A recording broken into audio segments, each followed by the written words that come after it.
Has the president of Kenya, Mr. William Ruto, win over Genz? How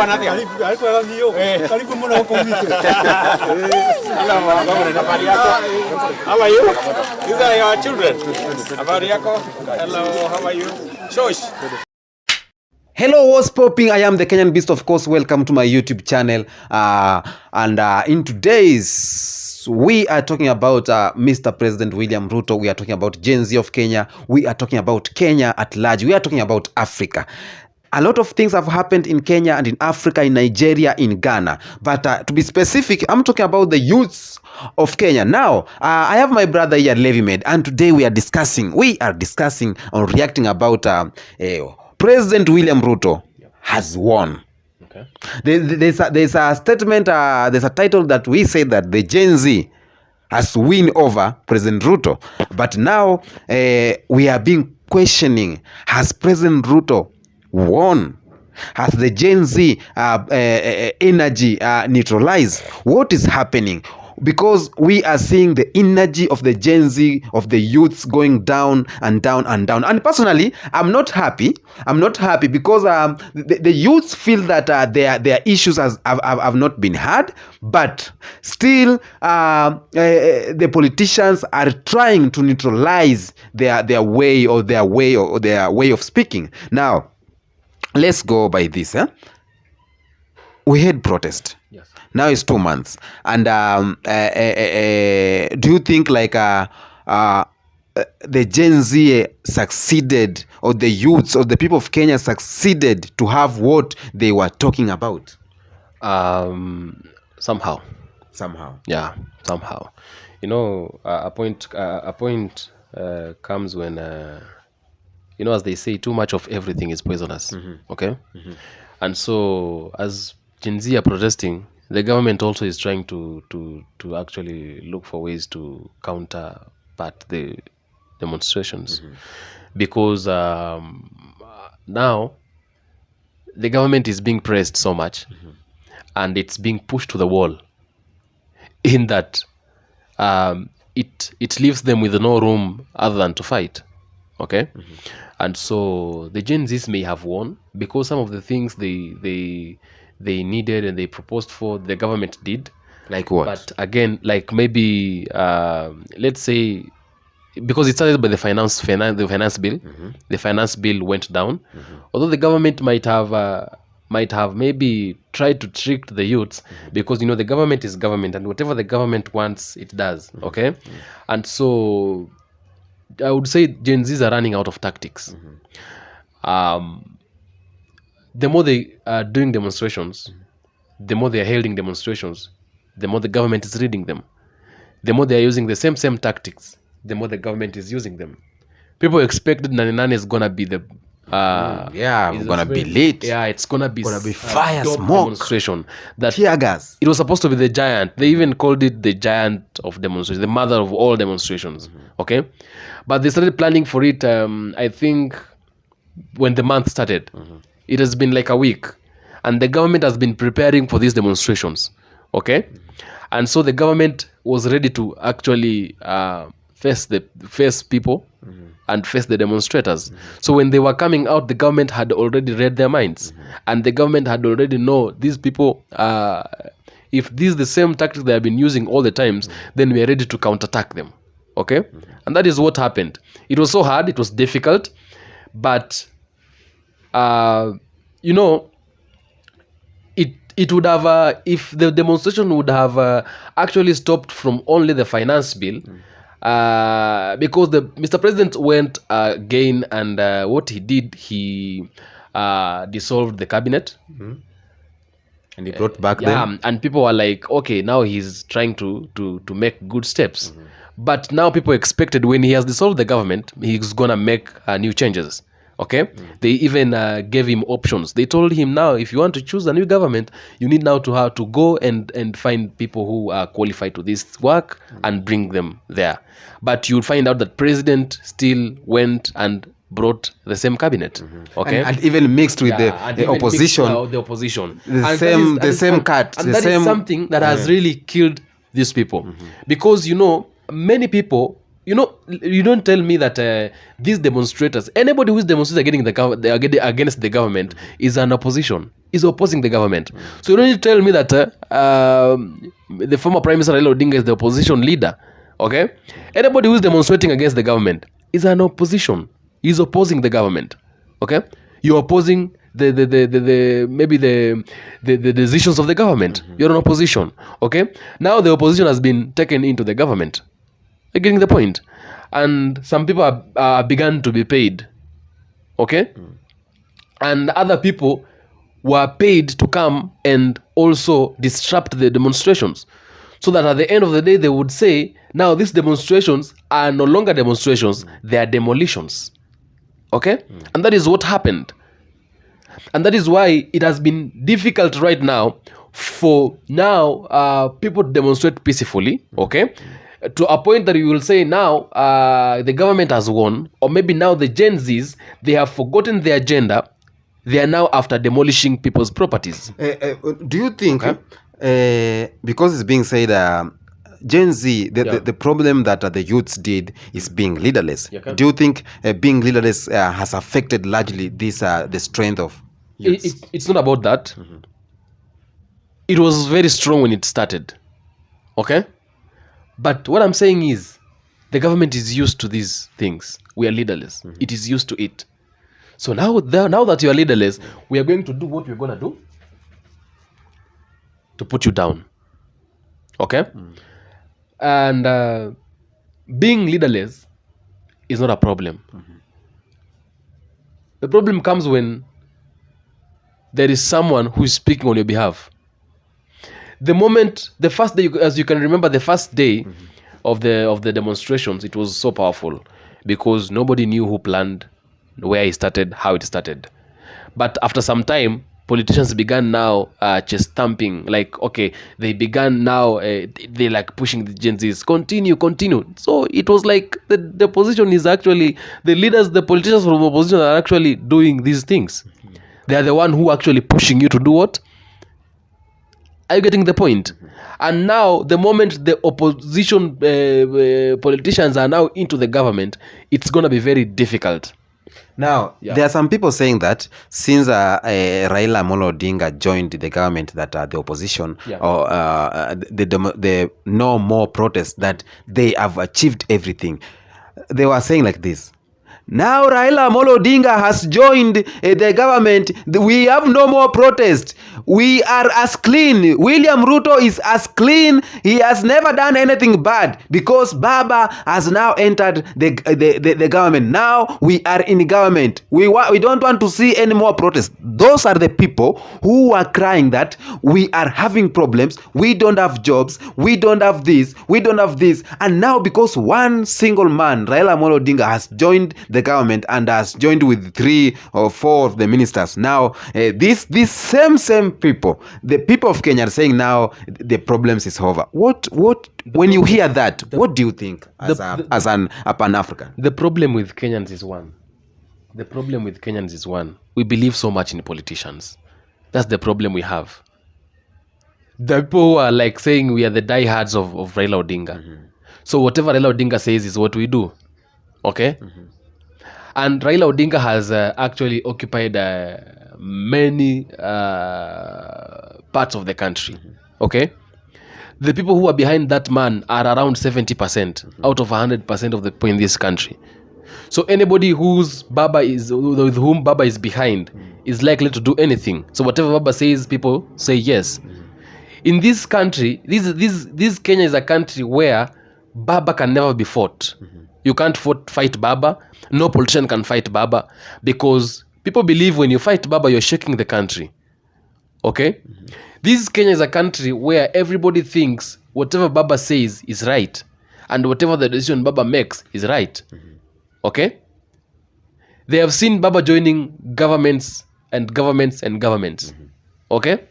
And so they feel like maybe when Baba is getting into the government, he's going to do a different thing.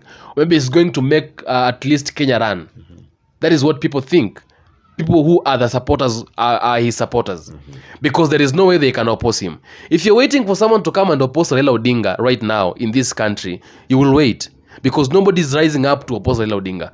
People who are opposing Raila Odinga are the only people who may have political interests on a certain politician. Okay, maybe like during elections, there were people who were supporting William Ruto, and those people were less than even 40%. Okay, when we talk the truth, they were less than 40%. Baba had occupied over 70% of this country. Yeah. Okay, less people were behind William Ruto. Are you getting my point?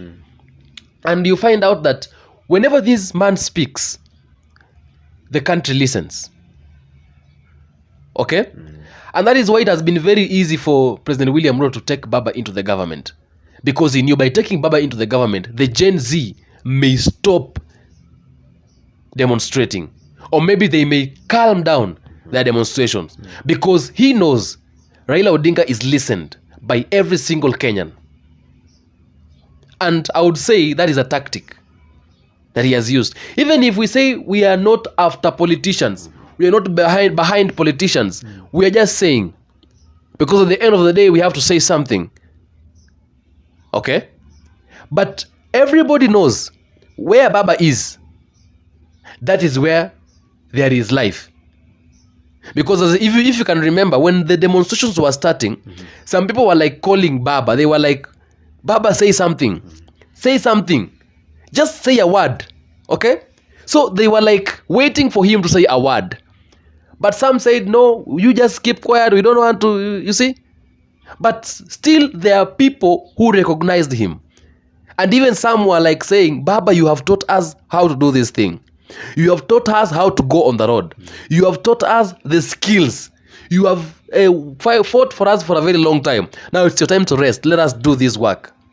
Okay? They were not like actually maybe criticizing him. No, they were praising him. Now the man has come. Take a good example. This is a good example. People are against Ruto. The Gen Zs are demonstrating against Ruto's government. Okay? Everybody is talking ill against the Kenya Kwanza administration, the Kenya Kwanza regime. Okay? Then Baba comes and actually instills himself into the regime. He begins like working with the government with which everybody is against. Are you getting my point? So we were expecting maybe people will say, this guy has failed us. This guy has betrayed us. Okay? And then the same guy, some day ago, there was a market that was banned. Okay? He comes into public. I was even beginning to think when Baba comes into public again, people will criticize him. But did you know, did you see the multitude that was there? The multitude? The crowd that was there? Singing Baba and like they were Baba. You see? I thought maybe they would say, this guy has failed They us. chased Sakaja. Yeah, they stones. chased Sakaja. The governor. With stones, the governor. But And they, you come to think of it, Yeah. they voted Sakaja in. Yeah. They even loved the women, loved the dimples of Sakaja. Everybody. Like this is And the man. The man who was behind Baba, who was Murade. Was it Murade? He He failed. failed. Igade. Igade, Polycarp. I expected when Baba comes out right now, I even thought to some point Baba will never come out anytime soon. But he still came out. And people were like there. Everybody was there. Because this is a man that nobody can fight. And he's a man that everybody loves. Whether he does wrong, whether he does right, we all the times think whatever Baba says is right. When people were against Uhuru Kenyatta in the year 2017, and then Baba comes into the government of Uhuru Kenyatta, Uhuru Kenyatta became a good president. Everybody was praising Uhuru Kenyatta. Okay? Now, William Ruto has been a poison to this country. Everybody, women are crying, the borders are crying, everybody is crying. Now, Baba goes in. And then, all of a sudden, as you just said, people are like, William Ruto has never done anything, he's a good person. Because they believe wherever Baba is, wherever Raila is. $1 million it's question. right. Yeah. $1 million question. Yeah. Has the president of Kenya, Mr. William Ruto, win over Gen Z? President William Ruto has, if it was his decision to bring Baba into the government, his IQ ran at a very high speed. and he might have made a very, like, I don't know what to say about it, but that step that he has made, it can be, I don't know, but what I would love to say, sometimes I come to think, and I come to a position of saying maybe it's a tactic. Are you getting my point? And maybe it is maybe it is something that someone encouraged him. Maybe someone's talked about it. Maybe he was told, the only way for you to counter these guys is to bring this man into the government. Okay? But some people say Baba is not someone who can be bought very easily. Some is not, these are things that are being said every time and every moment. So, let me say, if it was William Ruto's mind to bring Baba into the government, he might have won. Because, trust me, believe me, nobody's going to fight against the government that Baba is in. And that is why yesterday's, or maybe the demonstrations that have been held recently, that is why they were not as successful as people thought they would be. What do you think is the way forward of the youths of Kenya? The way forward for the youths of Kenya is to unite themselves. As I always say, is to do what? Unite themselves. Go. Get a voter's card. Okay? Have it within you. Come 2027, make a choice that you are sure you will not regret about it, even if it lasts for the next 10 years. Are you getting my point? Because if you're not going to do that, you're going to also again cry for the next 10 years after 2027.